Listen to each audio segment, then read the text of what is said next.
Hi, my dears, it's me, English with Essie. Do what you can with what you have got, where you are. Theodore റൂസ്വെൽറ്റിൻ്റെ അതിപ്രശസ്തമായ ഈ വചനം നിങ്ങൾ എവിടെയാണോ അവിടെയായിക്കൊണ്ട് നിങ്ങൾക്ക് എന്താണോ ലഭിക്കുന്നത് അതുപയോഗിച്ച് നിങ്ങൾക്ക് കഴിയുന്നത് നിങ്ങൾ ചെയ്യുക. അതേ കൂട്ടുകാരെ, നമുക്ക് തുടങ്ങാം.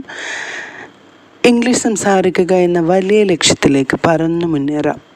ഇന്ന് 15 ദിവസത്തെ ഇംഗ്ലീഷ് സ്പീക്കിംഗ് പ്രാക്ടീസിൻ്റെ 5th ഡേ ആണ് അല്ലേ? ഞാൻ ആദ്യം പറഞ്ഞ പോലെ തന്നെ നിങ്ങൾക്ക് നിങ്ങളിലേക്ക് വന്നിരിക്കുന്ന അല്ലെങ്കിൽ വന്നെത്തുന്ന ഈ ഒരു നിമിഷങ്ങളെ ഉപയോഗിച്ചുകൊണ്ട് നിങ്ങൾക്ക് നിങ്ങളുടെ ഈ ഒരു ഡ്രീം സക്സസ് ആക്കാം. ഈ സ്വപ്നത്തെ നമുക്ക് സാക്ഷാത്കരിക്കാം. ഓക്കെ, എന്നാൽ നാം പുതിയൊരു സംസാര ഭാഗത്തേക്കാണ് പോകുന്നത്. നാം സഹായിക്കുന്നു, അതായത് ഡു ഡസ് അല്ലെങ്കിൽ ഹെൽപ്സ്, സഹായിച്ചിരുന്നു, ഹെൽപ്ഡ്, സഹായിക്കും, വിൽ ഹെൽപ്പ് എന്നൊക്കെയുള്ള രീതിയിലുള്ള ക്ലാസ്സുകളാണ് മുമ്പ് നാം പഠിച്ചത്.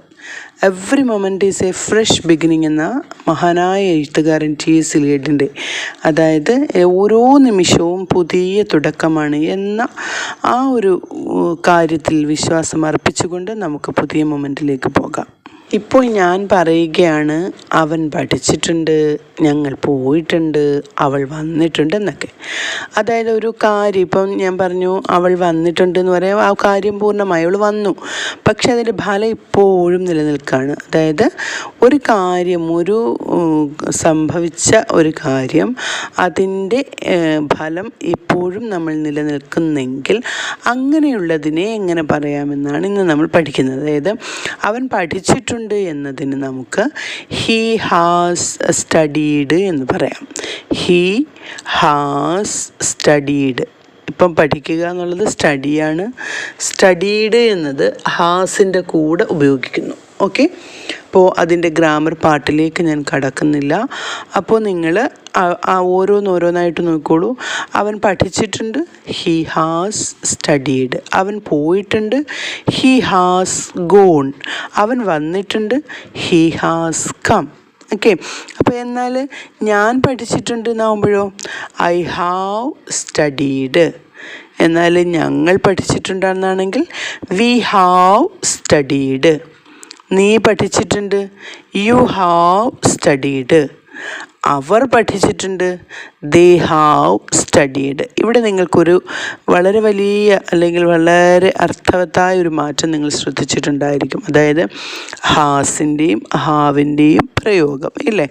അപ്പോൾ ഹാസ് എന്ന് പറയുന്നത് സിംഗുലറായ ഇല്ലെങ്കിൽ ഒരാൾ മാത്രമുള്ള, നമ്മൾ മുമ്പ് പറഞ്ഞിട്ടുള്ള he, she, it, Raju, Ramu പോലെ.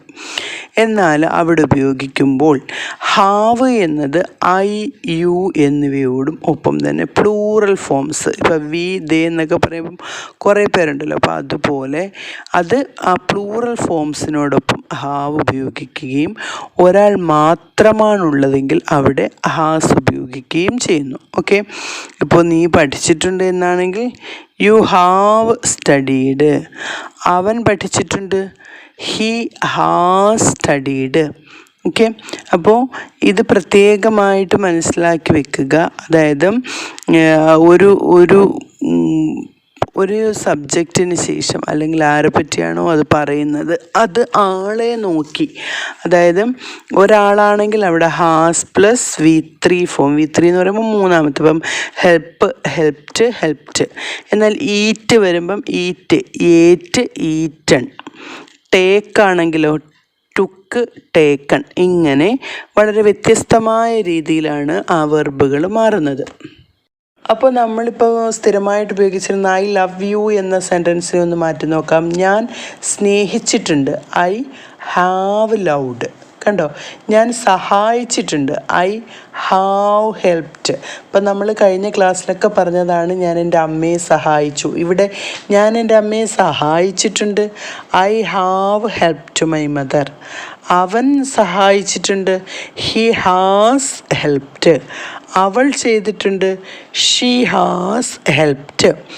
അവർ സഹായിച്ചിട്ടുണ്ട്, ദേ ഹാവ് ഹെൽപ്ഡ്. അപ്പോൾ അത് തമ്മിലുള്ള വ്യത്യാസം മനസ്സിലായി കാണുമല്ലോ, ഹാവും ഹാസും എവിടെയാണ് വരേണ്ടതെന്നുള്ളത്. അപ്പോൾ ഇത്രയും ഓർക്കുക. അതായത് ഒരാൾ മാത്രം, അതായത് ഹി ഷീ ഇറ്റ് പോലെ, അല്ലെങ്കിൽ രാജു രാമു ലീല പോലെയുള്ള ഒരെണ്ണം മാത്രം വരുന്നിടത്ത് നമ്മൾ ഹാസ് ഉപയോഗിക്കണം. എന്നാൽ വി ഞങ്ങൾ, ദേ അവർ പോലെ, അല്ലെങ്കിൽ ചിൽഡ്രൻ കുട്ടികൾ, മെൻ പുരുഷന്മാർ, വിമൻ സ്ത്രീകൾ എന്നിങ്ങനെയുള്ളിടത്ത് ഹാവും യൂസ് ചെയ്യുക.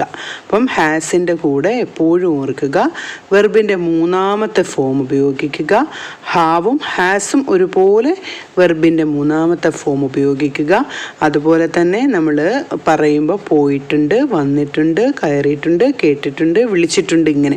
അതായത് ഒരു കാര്യം സംഭവിച്ചു കഴിഞ്ഞു, പക്ഷെ അതിപ്പോൾ ജസ്റ്റ് അങ്ങോട്ട് കഴിഞ്ഞിട്ടേ ഉള്ളൂ, അതിൻ്റെ റിസൾട്ട് ഇപ്പോഴും നിലനിൽക്കുന്നു. അങ്ങനെയുള്ള ഘട്ടത്തിലാണ് നാം ഏതുപയോഗിക്കുന്നത്? Has, have plus V3 use ചെയ്യുന്നത്. അതെപ്പോഴും ഓർക്കുക.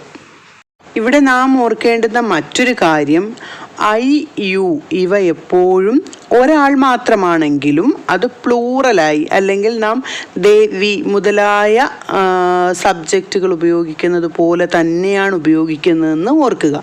അതായത് I have called me, you have called me, I have helped him, you have helped him, ഇങ്ങനെ. അപ്പോൾ ഈ രീതിയിൽ ഐ യു എന്നിവയുടെ ഉപയോഗത്തിൽ നിങ്ങൾക്ക് മാറ്റം, അതായത് അത് സിംഗുലർ ആണല്ലോ എന്നുള്ള ഒരു ചിന്ത വരരുത്.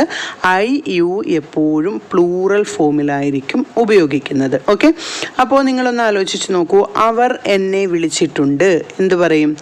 ദേ ഹാവ് കോൾഡ് മീ. ഓക്കെ, നീ എന്നെ വിളിച്ചിട്ടുണ്ട്, യു ഹാവ് കോൾഡ് മീ. അവൻ എന്നെ വിളിച്ചിട്ടുണ്ട്, ഹി ഹാസ് കോൾഡ് മീ. അവൾ എന്നെ വിളിച്ചിട്ടുണ്ട്, she has called me. Okay, അപ്പോൾ ഈ രീതിയിൽ സിംഗുലറും പ്ലൂറലും പരസ്പരം മാറിപ്പോകാതെ ശ്രദ്ധിക്കുക. ഇവിടെ നാം ഡേ 1 പ്രാക്ടീസ് മുതൽ പറഞ്ഞു വരുന്ന ചില കാര്യങ്ങളെ ഞാനിവിടെ എടുത്തു പറയാൻ ഇഷ്ടപ്പെടുകയാണ്. അതായത് സിംഗുലർ പ്ലൂറൽ ഈ വ്യത്യാസങ്ങൾ ഗ്രാമറിൻ്റെ പിൻബലമില്ലാതെ തന്നെ ഞാൻ പറഞ്ഞു. ഒരാളും ഒന്നിലധികം പേരും, നമ്മളിപ്പോൾ മലയാളത്തിൽ പറയുന്നതിനപ്പുറമായിട്ടുള്ള ഒരു വ്യത്യാസമാണ്. ഒരാൾക്ക് കൊടുക്കുന്ന വെർബിൻ്റെ ഫോം അല്ല, ഒന്നിൽ കൂടുതൽ ആൾക്കാരുള്ളപ്പോൾ നാം വെർബിൻ്റെ ഫോം യൂസ് ചെയ്യുന്നത്. അപ്പോൾ ആദ്യം നമ്മൾ പറഞ്ഞു സഹായിക്കുന്നു എന്ന രൂപം പറഞ്ഞപ്പോൾ അവിടെ സിംഗുലർ അല്ലെങ്കിൽ ഒരാൾ മാത്രമേ ഉള്ളെങ്കിൽ അവിടെ എസ് അല്ലെങ്കിൽ ES വെർബുകളാണ് ഉപയോഗിച്ചത്. ഇപ്പം സഹായിക്കുന്നു എന്നാണെങ്കിൽ ഹെൽപ്പ് അല്ലെങ്കിൽ ഹെൽപ്സ് അല്ലേ. എന്നാൽ സഹായിച്ചിരുന്നു എന്ന് പറയുമ്പോൾ ഹെൽപ്ഡ് എന്ന് പറഞ്ഞു, HELPED, ഹെൽപ്ഡ്. എന്നാൽ സഹായിക്കും എന്ന് പറഞ്ഞപ്പോൾ അവിടെ വിൽ ഹെൽപ്പ് എന്ന് വന്നു അല്ലേ. വിൽ ഓർ ഷാൾ ഹെൽപ്പ് സാധാരണയായി വിൽ ഹെൽപ്പ് യൂസ് ചെയ്യുന്നു. അവിടെ വേറെ ചേഞ്ചസ് ഇല്ല, പ്ലൂറലായാലും സിംഗുലർ ആയാലും ഒക്കെ വിൽ ഹെൽപ്പ്. അതുപോലെ സഹായിച്ചിരുന്നു എന്നിടത്തും ഹെൽപ്ഡ് തന്നെയാണ് ഉപയോഗിക്കുന്നത്. ഇവിടെ നമ്മൾ സഹായിച്ചിട്ടുണ്ട് എന്ന് പറഞ്ഞപ്പോൾ ഐ യു പ്ലൂറൽ ഫോമിന് നാം എന്തുപയോഗിച്ചു? ഹാവ് ഹെൽപ്ഡ് എന്നും, എന്നാൽ സിംഗുലറായ ഒരാൾ മാത്രം വരുന്നിടത്ത് ഹാസ് ഹെൽപ്ഡ് എന്നും പറഞ്ഞു. അപ്പോൾ നാം അത് I have helped, you have helped, they have helped, എന്നാൽ he has helped, she has helped എന്നായി മാറി ഇല്ലേ. അപ്പോൾ അവിടെ വരുന്ന ഹാസിൻ്റെയും ഹാവിൻ്റെയും ചേഞ്ചും അതുപോലെ അതിനുള്ള വാക്കുകൾ എങ്ങനെയാണ് അതിൻ്റെ മീനിങ്സ്, നിങ്ങൾ മലയാളത്തിലുള്ള ആ ഒരു വേർഡിങ്സിനെ നിങ്ങളൊന്ന് ചിന്തിച്ചതിന് ശേഷം, ഇംഗ്ലീഷിൽ ചിന്തിച്ചതിന് ശേഷം നിങ്ങൾ പറയാൻ ശ്രമിക്കുക. അപ്പോൾ സ്വയം നിങ്ങളെപ്പോഴും അത് പ്രാക്ടീസ് ചെയ്തുകൊണ്ടിരിക്കുക. ഡേ 1 മുതൽ ഡേ 5 വരെയുള്ള വീഡിയോസ് വീണ്ടും വീണ്ടും എടുത്ത് കണ്ടുകൊണ്ടിരിക്കുക.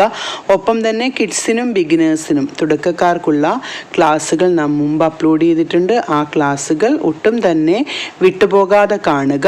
അതുപോലെ തന്നെ ഇംഗ്ലീഷ് ഫോർ 30 days എന്ന ഗ്രാമറിൽ അധിഷ്ഠിതമായ ഒരു ക്ലാസ് ഞാൻ മുമ്പ് കുട്ടികൾക്കും ഒക്കെ ആയിട്ട്, പഠിക്കുന്ന കുട്ടികൾക്കൊക്കെ ആയിട്ട് എടുത്തിട്ടുണ്ട്. അപ്പോൾ ആ വീഡിയോകൾ കൂടി കഴിവതും കാണാൻ ശ്രമിക്കുക. ഗ്രാമറിലുള്ള നിങ്ങളുടെ എന്തെങ്കിലുമൊക്കെ ചെറിയ ചില പ്രശ്നങ്ങളൊക്കെ ആ വീഡിയോകളിൽ നിന്ന് നിങ്ങൾക്ക് ക്ലിയറായി കിട്ടുന്നതായിരിക്കും. കൂടുതലും സ്കൂൾ കുട്ടികൾ, കോളേജിൽ ഒക്കെ പഠിക്കുന്ന സ്റ്റുഡൻസിനെ ബേസ് ചെയ്താണ് അതിട്ടിരിക്കുന്നത്. അപ്പോൾ അതുകൂടി കാണുക. അത് ഞാൻ ഡിസ്ക്രിപ്ഷൻ ബോക്സിൽ ഈ പറഞ്ഞതിൻ്റെയൊക്കെ പ്ലേലിസ്റ്റ് കൊടുത്തിട്ടുണ്ടാവും. അതുപോലെ തന്നെ നിങ്ങൾ ഈ ഡേ 1 മുതലുള്ള പ്രാക്ടീസ്, അതായത് വേക്കപ്പ് ഉണരൂ, ഗെറ്റപ്പ് എഴുന്നേൽക്കൂ എന്ന് തുടങ്ങിയ അവിടെ മുതലുള്ള ക്ലാസ്സുകൾ ഡേ 5 വരെ വീണ്ടും വീണ്ടും കണ്ടുകൊണ്ടിരിക്കുക. ഒപ്പം തന്നെ ആദ്യമായി കാണുന്നവർ ഈ ചാനൽ ഒന്ന് സബ്സ്ക്രൈബ് ചെയ്യുക. കൂടെയുള്ള ബെല്ലൈക്കൺ കൂടി പ്രസ് ചെയ്യുക, ഓൾ എന്ന ഓപ്ഷൻ കൂടി പ്രസ് ചെയ്യുക. അപ്പോൾ നിങ്ങളുടെ കമൻസും ഷെയറും വളരെ പ്രധാനപ്പെട്ടതാണ്. ഇഷ്ടപ്പെട്ടുവെങ്കിൽ ലൈക്ക് ചെയ്യാൻ മറക്കാതിരിക്കുക. നിങ്ങളുടെ കമൻസുകളും നിങ്ങളുടെ അഭിപ്രായങ്ങളും നിർദ്ദേശങ്ങളും ഇനിയുള്ള വീഡിയോസ് നിങ്ങൾക്ക് ഏത് രീതിയിലുള്ള വീഡിയോകളാണ് ആവശ്യമുള്ളത് എന്നതുമെല്ലാം നിങ്ങൾ കമൻറ്റ് ഇടാൻ പ്രത്യേകം ഞാൻ നിർദ്ദേശിക്കുകയാണ്.